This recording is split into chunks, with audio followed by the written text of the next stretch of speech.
My next guest spent years chronicling her relationship with Edmonton in the pages of the Edmonton Journal, celebrating what she loved and critiquing what made her a little bit crazy.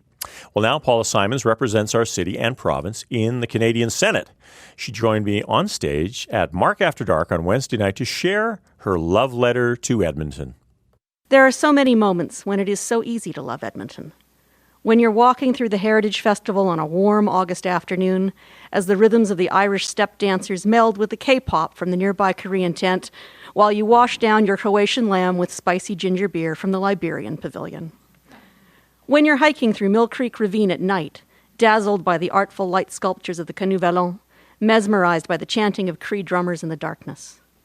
When you're lined up at the Fringe for that hot new show, nibbling a green onion cake, while you eavesdrop subtly on your two favorite improvisers who just happen to be standing behind you in the line. But hey, it's easy to be enchanted with someone you meet at a party. The real test of love isn't when you fall for someone who's all dressed up. It's when you're still attracted when they're bumming around the house in their sweats. I love Edmonton's dressed down moments, too. I love putting out my garbage in the back lane on a moonlit evening and surprising a couple of jackrabbits playing hide and seek among the trash cans. I love the dark, sensual romance of lying in bed on a snowy night and hearing the deep, sonorous hum of the snowplows, sounding like whale song through the darkness. I love it when you walk your dog along the riverbank in the muddy, gritty springtime and realize that overnight, the valley went from gray to green, leaves bursting out like silent, viridescent fireworks. I love that I can stop at pretty much any suburban strip mall, from Lassard to the Meadows, from Duggan to Glengarry, and find a fabulous multicultural feast.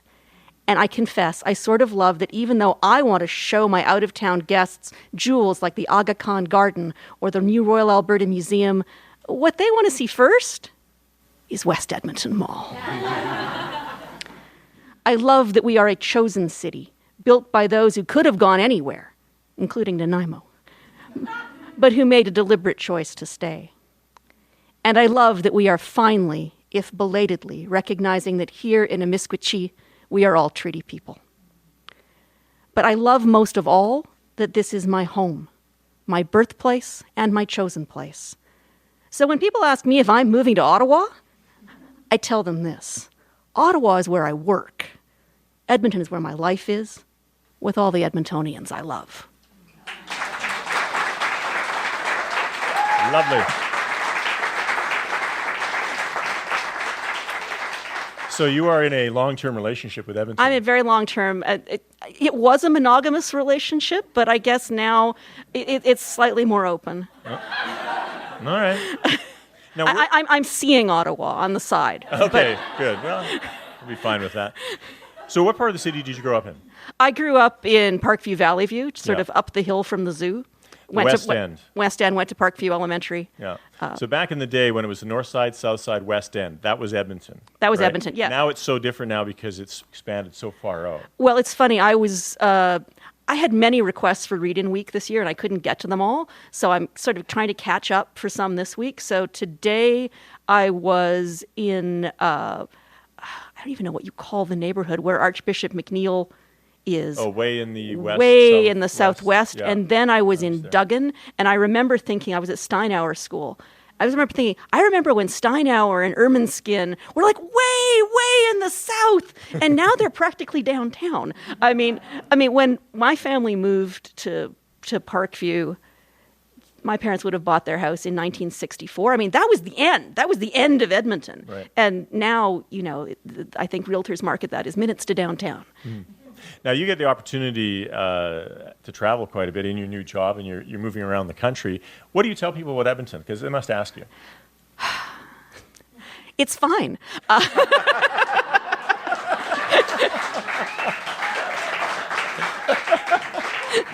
No, I tell them it's better than fine because, all right, I have a serious chip on my shoulder about this. Now, I have lived other places. When I worked for the CBC, I lived in Toronto for a couple of years. I mean, I did my graduate work in the United States.